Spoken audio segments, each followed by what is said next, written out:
আমরা আগামী 2 তারিখ থেকে একটা কর্মসূচি শুরু করছি যে বিজেপি সর্বশক্তি প্রয়োগ করে বাংলাকে লাঞ্ছিত, বঞ্চিত, নিপীড়িত করার যে প্রচেষ্টা দীর্ঘদিন ধরে চালাচ্ছে সেটা এক ধাপ আরো এগিয়ে নিয়ে গিয়ে এসআইআর করে বাংলার মানুষকে ভোটার তালিকা থেকে বাদ দেওয়ার যে ষড়যন্ত্র করেছে, বাংলার উপর যে আঘাত, বাংলার উপর যে হামলা, তার বিরুদ্ধে মানুষ সোচ্চার হবে এবং বাংলা আগামী দিন বাংলার ক্ষমতা দেখাবে।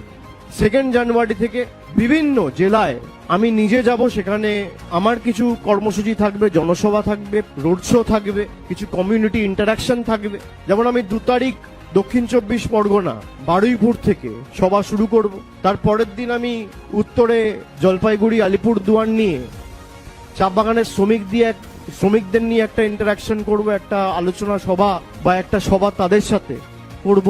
এবং সে কারণে আমরা যে ক্যাম্পেইনটা আজকে যার শুভ সূচনার কারণে আপনাদের সবাইকে ডেকেছি যে এদের যত ক্ষমতা আছে প্রয়োগ করো, এদের যত টাকা, এজেন্সি, ক্ষমতা, election commission, high court, supreme court, paramilitary force, SIR, income tax, ED, CBI, media, টাকা যত কিছু আছে আপনার সর্বশক্তি লাগিয়ে আপনি প্রয়োগ করুন।